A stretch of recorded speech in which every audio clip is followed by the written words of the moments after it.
నమస్తే, welcome to Anas kitchen. ఈరోజు సాంబార్ తయారు చేసే విధానం షేర్ చేయబోతున్నానండి. చాలా టేస్ట్గా ఉంటుంది, చాలా ఇది బ్రేక్ఫాస్ట్ అండ్ రైస్లో కూడా చాలా బాగుంటుంది. నేను ఇది ఎలా తయారు చేయాలో చూసాను. ముందుగా సాంబార్ తయారు చేసుకోవడానికి నేను ఇక్కడ కుక్కర్లో బాయిల్ చేసేసుకున్నానండి కందిపప్పు అనేది. ఇక్కడ నేను 1 గ్లాసు పప్పు తీసుకుంటే 3 గ్లాసెస్ వాటర్ యాడ్ చేసేసుకొని ఈ విధంగా బాగా మెత్తగా కావాలి. కొద్దిగా మీరు ఈ ఉడికించేటప్పుడు ఒక 1/2 టేబుల్ స్పూన్ ఆయిల్ యాడ్ చేసి ఉడికించుకోండి. పైన అనేది పొంగకుండా ఉంటుంది. మెత్తగా మెదుపుకోవాలి. ఇక్కడ నిమ్మకాయ అంత చింతపండు ఈ విధంగా నానపెట్టేసుకోవాలండి 10 నిమిషాలు. అలా నానపెట్టుకోవడానికి టైం కనుక లేకపోతే వేడి వాటర్ పోసేసుకోండి. వెంటనే మొత్తం కూడా చింతపండు గుజ్జంతా బాగా ఈజీగా వచ్చేస్తుంది. మనం చింతపండు అంతా కూడా ఈ విధంగా బాగా పీసుకి మనం చెయ్యి ఇలాగా అడ్డు పెట్టేసేసుకొని ఈ చింతపండు వాటర్ అంతా కూడా ఈ బౌల్లోకి యాడ్ చేసేస్తున్నాను. మొత్తం పిండేసుకోండి. ఒకేసారి మనం పిండుకోవద్దు, ఎందుకంటే మనకి పులుపు అప్పుడప్పుడు చింతపండు అనేది ఎక్కువగా పులుపు ఉంటాయి, చింతపండులో తక్కువ పులుపు కూడా ఉంటుందండి. అందుకనే మనం పులుపు ఎంత కావాలో దాన్ని బట్టి చూసుకొని యాడ్ చేసుకోవచ్చు. ముందుగా ఇంత చింతపండు పులుసు అనేది యాడ్ చేసేసాం. ఇప్పుడు మనం దీంట్లో వెజిటేబుల్స్ యాడ్ చేసుకుందాము. మీకు ఏమేమి వెజిటేబుల్స్ ఇష్టమైనవన్నీ కూడా యాడ్ చేసుకోవచ్చు అండి. ఈ వెజిటేబుల్స్ ఆ వెజిటేబుల్స్ అనేది ఏమీ లేదు. ములక్కాయ, క్యారెట్, సొరకాయ ఈ 3 మాత్రం కంపల్సరీగా యాడ్ చేసుకోండి. సాంబార్లో చాలా టేస్ట్ వస్తుంది. అలాగే ఇక్కడ 3 పచ్చిమిర్చి నేను మధ్యలో కట్, ఒక ఆనియన్లో ఒక 1/2 ఆనియన్ అండి, నాకు పెద్ద ఆనియన్ ఒక 1/2 యాడ్ చేసుకున్నాను. లాంగ్గా కట్ చేసుకోవాలి. మీడియం సైజు 2 టమాటాలు, 1/2 క్యారెట్ అండి రౌండ్గా కట్ చేసి వేస్తున్నాను. బాగా పల్స్గా కట్ చేసామనుకోండి తొందరగా ఉడికిపోతాయి. క్యారెట్ యాడ్ చేసిన వెంటనే కూడా ఇవంతా దీంట్లో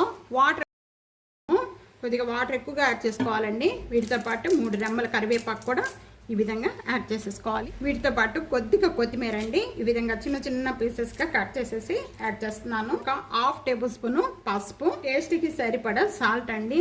నేను 1.5 టేబుల్ స్పూన్ సాల్ట్ యాడ్ చేస్తున్నాను. మనం తర్వాత అయినా చూసుకొని వేసుకోవచ్చు అండి. ఇక్కడ ఇవన్నీ యాడ్ చేసిన వెంటనే కూడా ఒకసారి బాగా కలిపేసుకొని మీరు సాల్ట్ అనేది కరెక్ట్గా ఉండాలి.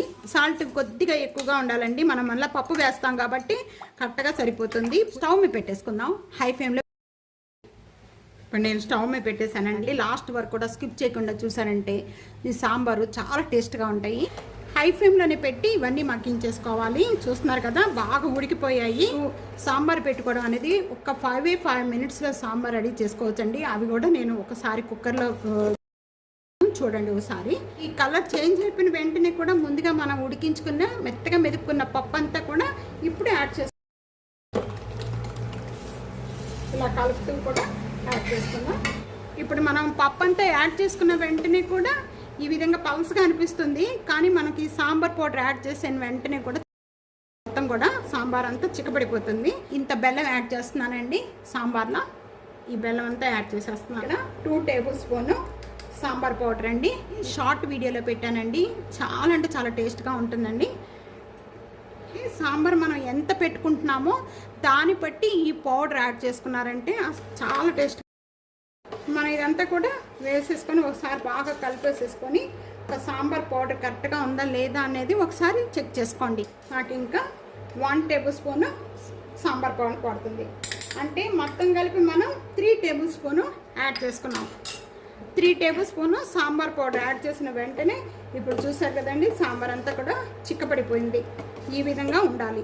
ఎప్పుడు కూడా బాగా చిక్కగా ఉండకూడదు, సాంబారు బాగా పలుసుగా ఉండకూడదు. ఈ విధంగా ఇలా ఉంటే మనకి రైస్లో కానీ అన్నిట్లో కూడా చాలా బాగుంటాయండి. 1/2 టేబుల్ స్పూన్ అండి నేను కొద్దిగా యాడ్ చేస్తున్నానండి. ఎందుకంటే నాకు ఈ సాంబార్ పౌడర్లోనే ఎక్కువగా ఉంటుందన్నమాట. మనకి అలా చేశానండి నేను. అది సాంబార్ పౌడర్ తప్పకుండా చూడండి. కూడా ఇప్పుడు తాలింపు పెట్టుకునే విధానం. ఒక 2 టేబుల్ స్పూన్ ఆయిల్ యాడ్ చేస్తున్నాను. ఇక్కడ ఆయిల్ బాగా కాగిపోయిన వెంటనే ఒక 1/2 టేబుల్ స్పూన్ జీరా, 1/2 టేబుల్ స్పూన్ ఆవాలు కూడా యాడ్ చేస్తాను. అసలు ఇంకా ఏమి తాలింపులో ఏమి యాడ్ చేసుకునే అవసరం లేదు. సాంబార్ పౌడరు అవన్నీ కొలతలతో మనం చేసుకుంటే పౌడర్ అనేది అప్పుడు సాంబార్ అనేది మనకి బయట కొంటే ఎలా టేస్ట్ వస్తుందో అంతే టేస్ట్ వస్తుంది. ఇదే విధంగా ఒకసారి ట్రై చేయండి సాంబార్ పౌడర్ అనేది. తాలింపు అంతా కూడా బాగా వేగిపోయిందండి. వేగిపోయిన వెంటనే కూడా 2 రెమ్మలు నేను కరివేపాకు యాడ్ చేస్తున్నాను. అలాగే కొద్దిగా ఇంగువ యాడ్ చేస్తున్నాను. ఇంకా స్టవ్ ఇప్పుడు మనం పెట్టుకున్న తాలింపు అంతా కూడా దీంట్లో యాడ్ చేసి మూత పెట్టేసుకుందాం. మూత పెట్టేసుకున్న వెంటనే ఒకసారి బాగా కలుపుకోండి. చూడండి గుమ్మగుమ్మలాడే సాంబారు ఈ విధంగా తప్పకుండా ట్రై చేయండి. చాలా అంటే ఈ సాంబార్ పౌడర్ కావాలి అనుకుంటే నేను డిస్క్రిప్షన్లో ఇస్తాను, ఒకసారి చూడండి. ఇట్లాగే వీడియో నచ్చితే కనుక ఫ్యామిలీకి ఫ్రెండ్స్ వీడియో షేర్ చేసి వీడియోని లైక్ చేస్తూ టీ అనూస్ కిచెన్ సబ్స్క్రైబ్ చేసుకోవడం అస్సలు మర్చిపోవద్దు. ప్రక్కనే ఉన్న బెల్ ఐకాన్ని ప్రెస్ చేయండి. Thank you for watching.